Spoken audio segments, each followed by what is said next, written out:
नमस्कार। आज हम बात करने वाले हैं त्रिकोणमिति पर।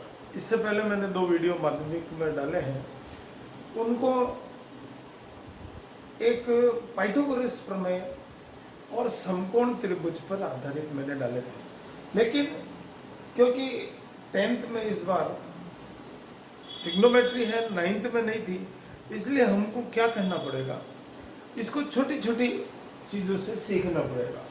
ट्रिग्नोमेट्री से अभिप्राय क्या है? ट्रिग्नोमेट्री का अभिप्राय है किसी समकोण त्रिभुज में भुजा व कोणों के बीच जो संबंध ज्ञात करते हैं, जो रिलेशन निकालते हैं, उसको कहते हैं हम ट्रिग्नोमेट्री। क्या अभिप्राय है? समकोण त्रिभुज में, ये समकोण त्रिभुज हो गया आपका,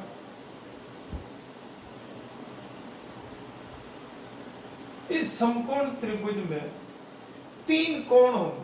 कितने कोण? 3 कोण, 3 एंगल, और 3 क्या होगी? 3 भुजा,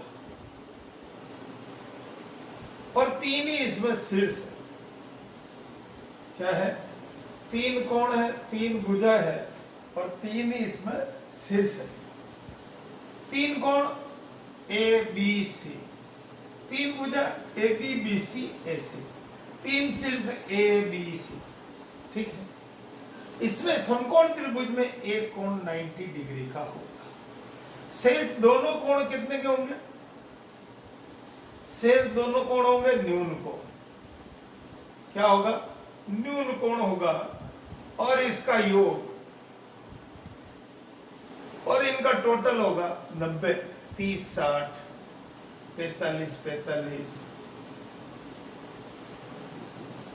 20, 70। इस प्रकार से इन न्यून कोण का, 90 से कम को कहते हैं हम न्यून कोण। इनका योग कितना होगा? 90 डिग्री। अब हम इसका अभिप्राय समझते हैं। ट्राई, ट्राई मतलब होता है 3।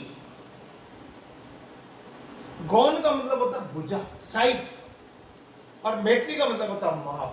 तो 3 भुजाओं के माप पर आधारित गणनाओं को ट्रिग्नोमेट्री कहते हैं।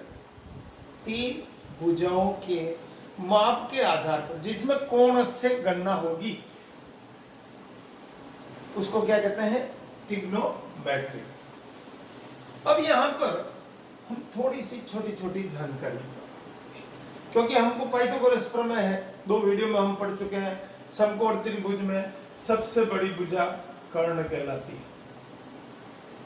सबसे बड़ी भुजा क्या है? सबसे बड़ी भुजा कर्ण। यह हम पहले वाले वीडियो में पढ़ चुके हैं। सबसे बड़ी भुजा कर्ण, सबसे बड़ी भुजा कर्ण। क्यों? क्योंकि इसमें सबसे बड़ा कोण है 90 डिग्री, और 90 के सामने वाली भुजा आपका कहलाएगी कर्ण। ठीक है। ये हमको इसमें सबसे पहले ध्यान रखना। फिर दूसरी चीज आ रही थी बोधायन या पाइथागोरस प्रमेय। समकोण त्रिभुज में सबसे बड़ी भुजा का वर्ग से दोनों भुजाओं के वर्गों के योगफल के बराबर होता है। यह भी इस प्रश्नावली का मुख्य आधार है, जिसमें आपको बोधायन प्रमेय या पाइथागोरस प्रमेय का उपयोग आना चाहिए। और सबसे बड़ी भुजा महत्वपूर्ण है, क्योंकि हम आधार और लंब की जब गणना करेंगे तो कर्ण के स्क्वायर में से जो ज्ञात है उसका स्क्वायर घटा के हम तीसरी भुजा निकालेंगे। ठीक है। अब इसमें तीसरी चीज है, ये कौन है? कौन है? ए, एंगल ए। एंगल ए के सामने, एंगल ए के सामने की भुजा कहलाती सम्मुख भुजा। सम्मुख भुजा क्या कहलाती? सम्मुख भुजा। और इस एबी को कहते हैं संलग्न भुजा।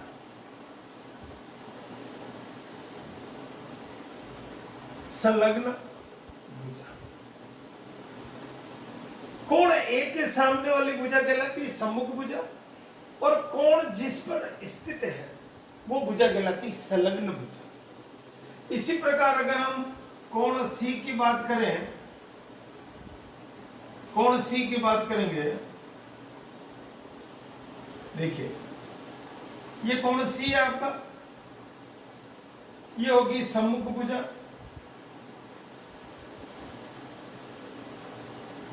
सम्मुख भुजा। अब सी किस पर है तो ये कहलाएगी संलग्न भुजा। क्या कहलाएगी? संलग्न भुजा। जिस पर सी स्थित है, जिस भुजा पर, तो ये क्या कहलाएगी? संलग्न भुजा। इस चीज को आपको समझना है और ये बहुत महत्वपूर्ण है। अब यहां पर हम तीसरी चीज समझेंगे। यहां पर कोण ए की जगह अगर थीटा आ जावे, ये थीटा, और ये अगर फाई आ जावे, ये कोणों को मापने का तरीका है। थीटा के सामने की भुजा, ये लाइन भी आपको याद रखनी पड़ेगी। थीटा के सामने की भुजा लंब होती है। कौन होती है? सम्मुख भुजा जो होती है वो लंब होगी हमेशा। थीटा के सामने की भुजा लंब, और ये अगर थीटा है तो इसके सामने की भुजा लंब होगी। हमको आज साइन, कोसाइन, टेन, कॉट, सेक, कोसेक के बारे में जानकारी करनी। आइए कोण ए के लिए या थीटा के लिए हम बात करेंगे। मान लीजिए कोण ए,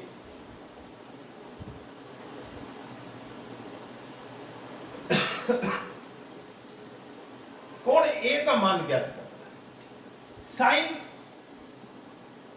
ए का अभिप्राय हो गया सम्मुख भुजा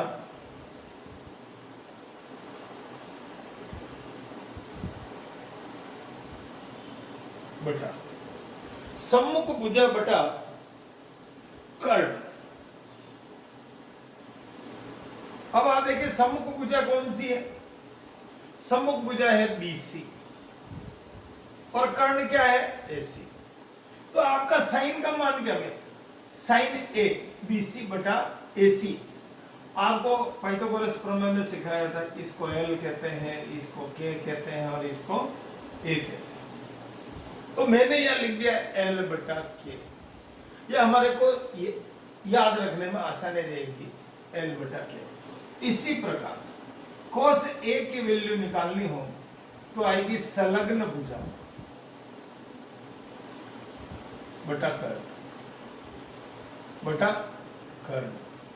तो ये आएगा AB बटा AC। इसको आधार बटा कर्ण कहते हैं। फिर आता है टेन, टेन ए। टेन ए का मतलब हो गया सम्मुख भुजा बटा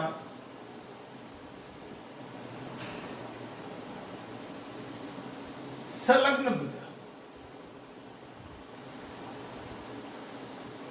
ये जैसे जैसे अभ्यास करेंगे बड़ा ही आसानी से आपको आता जाएगा, सीखते जाएंगे।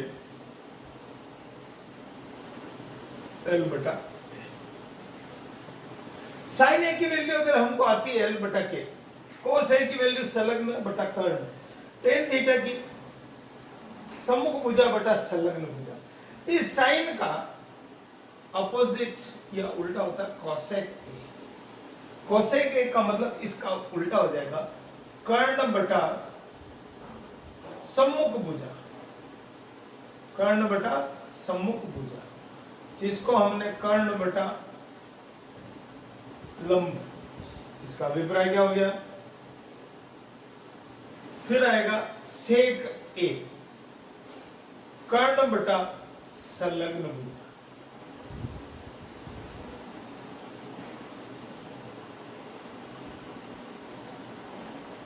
के बटा आधार, और टेन का जस्ट उल्टा होगा कोट ए।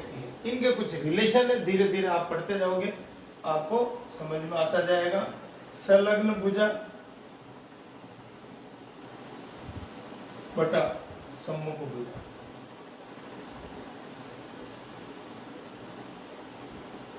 ए बटा। ये सामान्य तौर पर हमको टेक्नोमेट्री में प्रारंभिक तौर पर जानकारी होनी चाहिए। साइन को, एंगल ऑफ साइन लंब बटा कर्ण वैल्यू निकलेगी, कॉस की आधार बटा कर्ण से निकलेगी, टेन की लंब बटा आधार से निकलेगी। जब कौन से कोण के लिए? कोण ए के लिए। अब आपको इसमें अगर सी की वैल्यू निकालनी हो तो कैसे निकालेंगे? अब एक बार इसको देख लेंगे।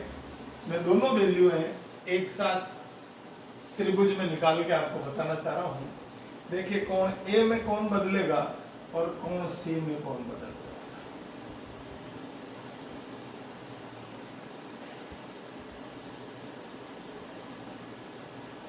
मैं एंगल ए के लिए फिर बात कर रहा हूं। साइन ए एल बटा के, सम्मुख भुजा बटा कर, कॉस ए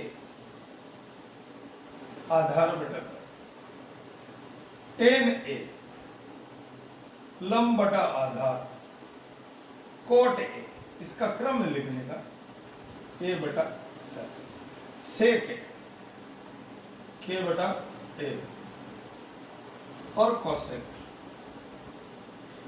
अभी अपन ने सीखा उसी के ऊपर आधारित है। इसमें क्या हो गया? ये लंब हो गया, ये आधार हो गया और ये कर्ण हो गया। किसके लिए? कोण ए के लिए।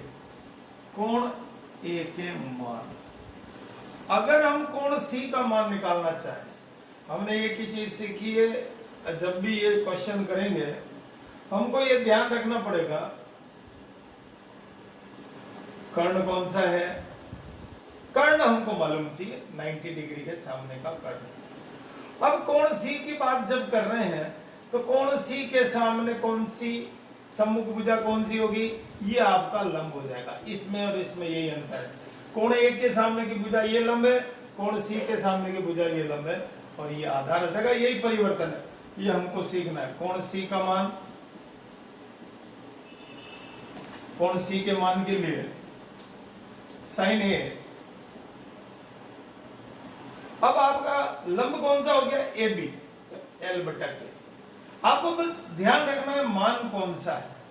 जैसे जैसे हम इसकी समस्याएं बात करते चलेंगे वैसे वैसे आपको इसका आइडिया आता जाएगा।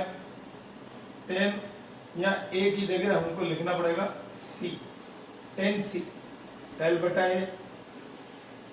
इस त्रिभुज का ये मान है, इस त्रिभुज का ये मान, कॉट सी सेक सी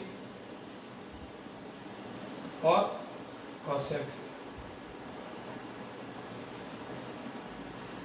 अब जब कोण ए की बात करें तो ए की निकाल लेंगे, सी की बात करेंगे। बस इसमें हमको ये ध्यान रखना है कि कोण ए के सामने की भुजा लंब है और कोण सी के सामने की भुजा लंब है। ये हमको ध्यान रह जाएगा तो हम ये मान आसानी से ज्ञात करते हैं। एक उदाहरण देखेंगे, आपको आइडिया लग जाएगा किस प्रकार से मान निकालते हैं।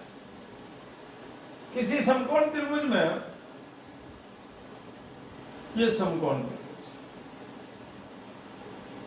बी ए और सी, ये 90 डिग्री, ये हमारा कर्ण हो गया।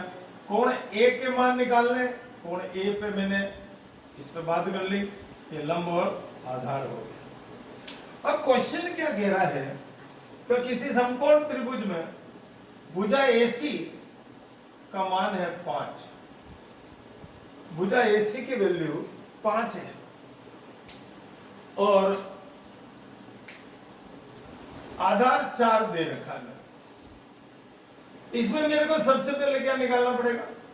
त्रिभुज ABC में लंब का स्क्वायर, बोधायन प्रमेय लगानी, पाइथागोरस प्रमेय लगानी, वैल्यू निकालनी और फिर हमको इस पर समस्या पर बात करनी, क्योंकि ये आप लोगों के लिए इस साल नया है, इसलिए थोड़ी सी तकलीफ आएगी। इसको सीखने का प्रयास करें। अपना लंब आ गया 3। अब मेरे को कोण ए के मान ज्ञात है, कोण ए का मान। अब कोण ए का मान निकालने के लिए मेरे को सबसे पहले साइन चाहिए। साइन के लिए क्या चाहिए? सम्मुख भुजा।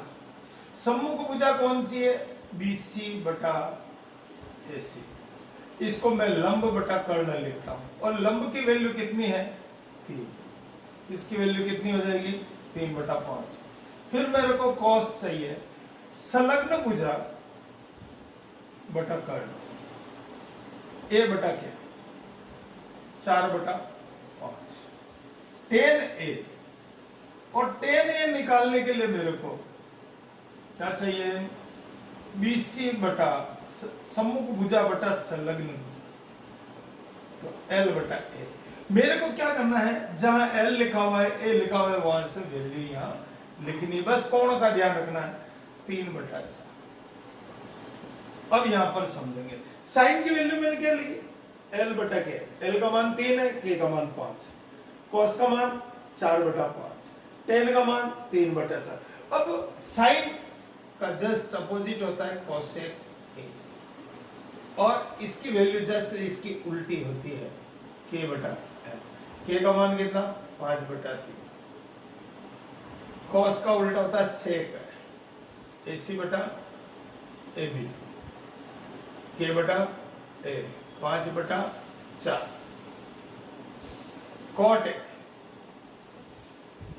AB/BC A/L 4/3। इस प्रकार से हम ट्रिग्नोमेट्री पर आधारित समस्याओं का हल कर सकते हैं।